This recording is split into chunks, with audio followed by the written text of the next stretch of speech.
Low Targa, our friends. Hey everybody, it's Jason Blaha here, and once again, it is time for another Orc Mode workout.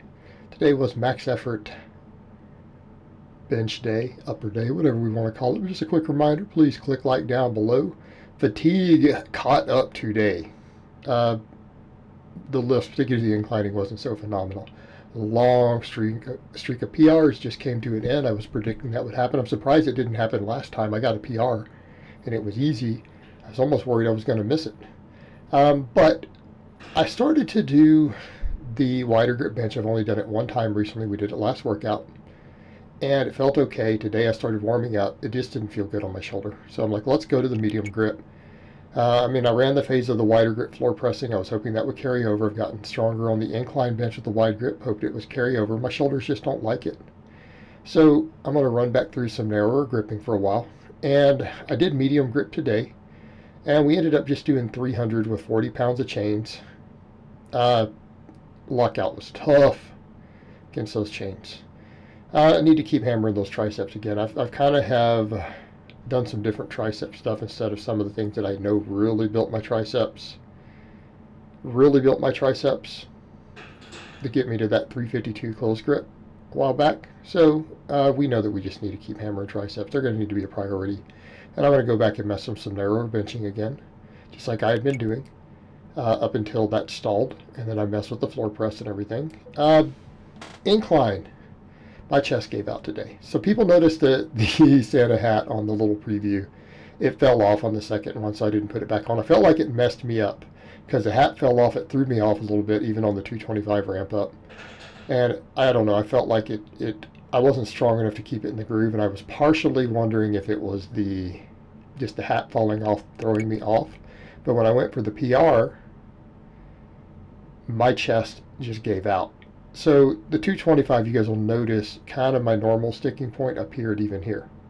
Right, the sticking point that when I got to like 252 was there and then disappeared for the 255 last week. A little bit of sticky right there. Okay, I shouldn't be seeing that with the 225. All right, my chest was just done. That heavier bench seemed to have fatigued my chest. My chest has been getting fatigued lately.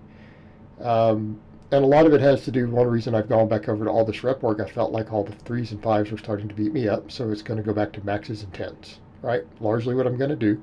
I've had great success doing that in the past. It doesn't beat me up as much. And it's just going to be, at this point, for a while, I'm just going to focus on pure body composition, accruing muscle mass, and keep hitting all these maxes, right? So we'll get the benefits of the heavy training from the maxes, because we hit 2 heavy singles every workout on 2 different lifts. But I predicted this with the incline. You can't just keep adding 2.5 pounds twice a week over and over and over and hit PR after PR. Eventually it's going to stall. And it did. So I'm not upset by that. So if anyone's like, oh man, that's too bad. No, it's not too bad. It's predictable. I'm really bad at incline. We brought it up and put a lot of weight on it very quickly. We put like 30 pounds on my incline in a very short period of time. Now we're going to need some variation. So when I went over to do this, I calculated this off the 70% for 10s. The first 2 sets were really hard. I got to the 3rd set here. I only got like 8 reps. My chest was just shot. And I think that's the thing that we've got to keep in mind. The incline beats my chest up a lot. And so people are like, some people might look at that and say, oh, what failed because you missed up at that midway point and it flew off your chest. No, it was chest. My chest felt every bit of that miss. Okay, my pecs felt every bit of that miss. And it goes to show you, and that's what I've been saying lately, the incline is going to be my key to bringing my chest up for benching and stuff in general. Right? Because I feel my entire chest. You know, at some points I was feeling just the upper chest, but as I got stronger at it, I've noticed I feel the entire pec.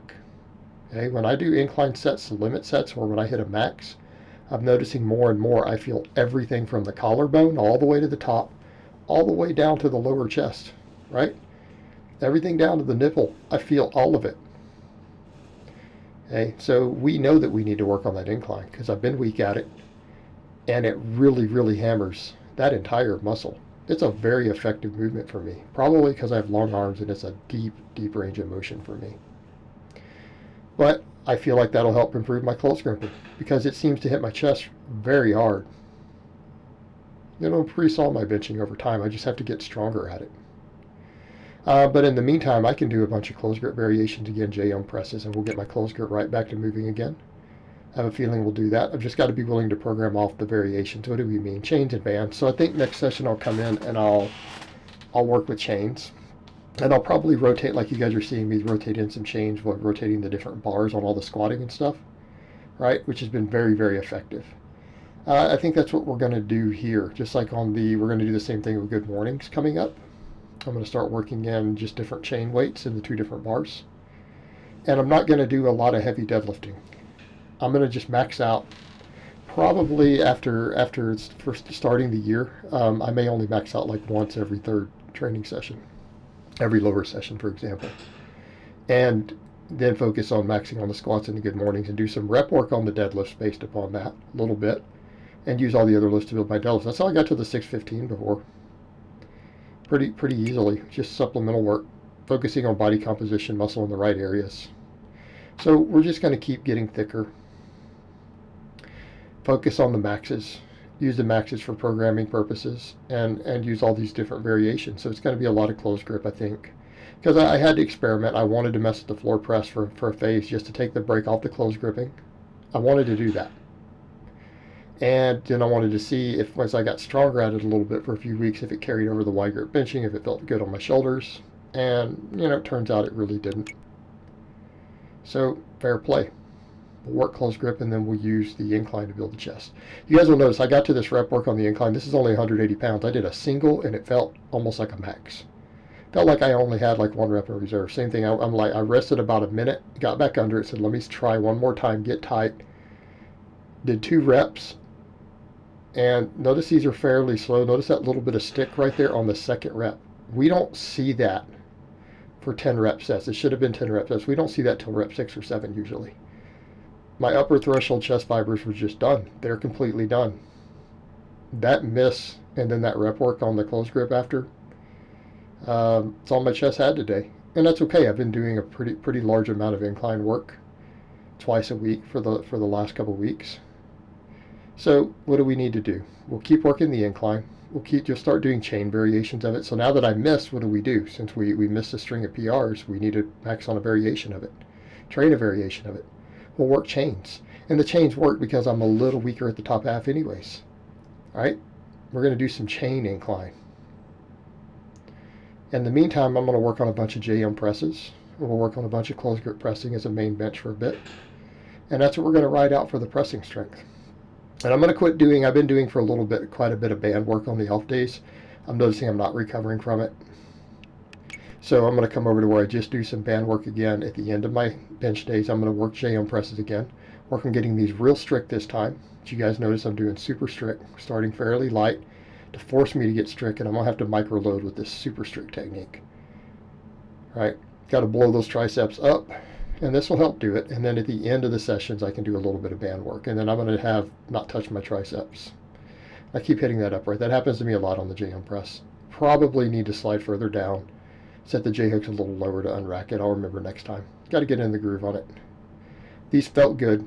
Triceps were tremendously pumped, using this technique. And my triceps got hit pretty hard on that chain close gripping. I felt a lot of chest too, but I definitely felt tricep and chest, which, we would expect. This really hammered the triceps because I did 5x10. And again, I felt them very, very good on all of it. Use this, we've got to keep working the triceps. Okay, if I'm going to mess with more close grip benching, and if that's what I end up having to use just for overall shoulder health, which I've close gripped 352 2 different times already this year. Okay. You have to look at that and say, okay, well, could I eventually, if I get my triceps strong enough and my chest, using the right movements, and so it's going to be a lot of chain and band close grip benching. We're going to do a lot of that. And that's a lot of the J-arm presses. And the J-arm press actually works the tricep hard at the bottom too, by the way. A lot of people who don't do this don't realize that. It actually gives it a hell of a stretch on the tricep, in my experience, because of the angles involved. But that's what we're going to have to do. Now I'm going to put the only small muscle that I'm going to put a lot of focus on with smaller movements for now is going to be triceps. I'm not going to care about other muscles with that. Even the biceps, I'm going to do so much rowing that my biceps actually have been getting dumps. Like last workout, and we'll get to that in a minute. I actually had bicep and forearm DOMs and everything from the rowing. So we know, because I got a tremendous pump. My biceps are getting plenty of work for strength training purposes. 10 sets of rows twice a week. Come on. So we do need the extra triceps, though. Triceps, triceps, triceps. And lats and upper back. And we'll just let the close grip benching and incline variations handle the chest and the front delts. Okay? And that's fine. Just get the volume good enough. Get it to where I'm not beating my shoulders up with it. Get stronger. Make sure we're getting our minimum amounts of volumes to see progress. And program off the maxes, right? And it'll be fine. It'll work. But in the meantime, I also need to put an extra focus on those triceps because my chest is getting a lot of work with the incline and other stuff in, and again, all the rep work on the close grip. I feel like the incline is going to do the most for my chest out of anything I've probably done. It doesn't bother my shoulder right now. It feels good. I feel my chest, even at that 45 degree, tremendous, tremendous chest pump. So, and when I hit the failed rep, my chest literally was cramping. It was just my chest strained with everything it had, and it just couldn't fire. So we know the chest will be covered. So what else do we really need for the benching? I've got to get those triceps bigger. We've talked about that before. And it helped. I mean, we put a good amount on my close grip this year. Try to replicate that again next year. Right? And really, we had a bunch of downtime because of the shoulder injury. So realistically, I probably really did 20 pounds onto my bench in close grip inside of 6 months. So I got to look at that and say, okay, can I replicate those 6 months over the next year? Can we put 40 pounds on that? Can we put 40 pounds on that in 1 year? If I really hammer the incline work, close grip work, tricep work, make sure my back keeps growing because my back explodes me out of the bottom of the close grip. It's a big factor. It might be doable. So what are we looking at? I don't know, being in that 380, 390 range, it would be nice. So that's going to be the game plan. The rows, let's get over to what we're doing with rows. I decided with the inverted rows, I want to make the most out of them. I notice a really wide grip, it does sometimes doesn't feel the best in my shoulder. I notice it left a little bit of inflammation in it.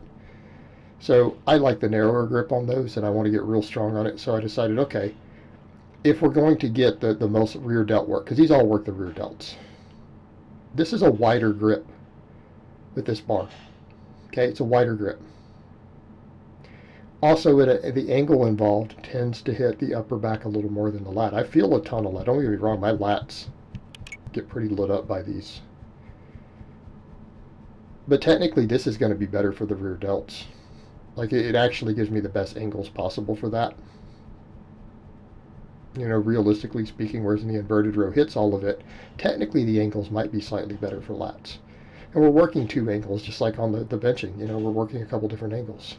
And it has to do with arm versus torso angles. Okay. So with this, though, it has more potential for the rear delt, in theory. So it's fine, and we're forced to do a wider grip on it because of the bar, so I'll just do the close grip on the inverted. And I went up 5 pounds on this today, by the way, again. So we went up to 190 and did 5 by 10 real strict. Went back to not trying to stack pads. You know, so what? I lose a tiny amount of the range of motion, but I make up for that with the inverted row. Okay, so if we're doing this for lats is a big part of this, but we're trying to really work the upper back quite a bit more, which again, the angle involved because of the incline, if you look at the relative torso angle, my arms are down slightly, much like they are on a decline bench. Okay, if you think of the angles involved, what does that mean? More rear delt, more trap, a hair less lat. The wider grip reinforces that, which we see here because of the bar requires it. Well, that's fine. And then I can push lat dominance on the inverted row because this, it doesn't matter. So I'm losing a tiny bit of the range of motion because there's no way. And I've tried to fine tune it. People had advice, it didn't work. And again, it just has to do with the different positions available on my bench. I don't have 1/2 inch or 1 inch adjustments. It's literally like 4-inch jumps. And so it ended up happening, for those who are aware, I can't fully lock at the bottom as much. I lose that little bit of stretch for the last inch or 2. And that's okay, because we can get that on the inverted row. And that part doesn't matter for the rear delts and traps, right? It's completely irrelevant. It might be slightly less lat. Slightly less lat activation. It's fine. Probably slightly more bicep activation because of it, though, because the biceps are engaged immediately because the elbow isn't locked fully. And then we have the inverted rows, and I did chains today. So only, I think on the last one I'll show all the chain unloading and loading, because some people will be like, oh, I don't see how many chains you're using. It's like, oh my god. So technically there's a little bit of chain at the bottom, but it's 46 pounds of chains. Keeping in mind I was doing with the wider grip a 25 pound plate, and I was getting 12. Okay, getting 12. So we have a little bit of chain, and when I say a little bit of chain, I do mean that, because these are 5-foot sections of chain. You can see there's still a few inches at the bottom. If you do the math, it's at most 10% of the chain. I don't have more than, I don't know, well, I could be off. So let's just take them close to failure or limit sets, and I'll just stack chains. And that's my other option. I can throw more chains on. So where did I get the math? I threw a pair of 17.1s and a 12 on. And on some of these, you only see me doing part of them. And on the very last set, I'll show the full loading and unloading on the 5th set. So you guys can see exactly, and you'll notice it's the same amount of chain on there. Same amount of chain. But we did 5x10 with this. Lats and biceps were lit. Lats and biceps were lit. And notice this is a narrow grip. Why the narrower grip? I can get a deeper stretch. A longer range of motion. It's a deeper stretch. And for people who mention, oh, you're not touching the top, almost no one, most lifters can't touch the top on an inverted row. I can't. Okay, I can't. Plenty of my clients can't. And it's not because it's too heavy, because I can't do it with my body weight, but I can crank out sets of 20. It's just shoulder structure, lat structure. Lats get in the way. You got big lats, it gets even harder. So that's fine, not worried about it. But we're getting the long range of motion. That is because of the narrow grip, and I have long arms, as a very long range of motion. So from a muscle building perspective, if we're like, let's just blow up that whole middle and upper back more, it's fantastic. How about for biceps? That narrow grip on this with that long range of motion, I get a hell of a bicep pump. How about grip training? We're stronger. I'm stronger with this grip, so I can use more total weight, meaning my body weight plus the changes is heavier through a longer range of motion. So it's more hang time. Okay? Great for grip training too. So we're getting a lot of benefits out of this. Getting a lot of benefits out of this. Let's just maximize on the exercise, which is what I'm going to do. We're going to chain load it up. Going to do that narrow grip, get the stretch at the bottom. So keep moving forward. So I hope it's been informative, and I will talk to you guys next time.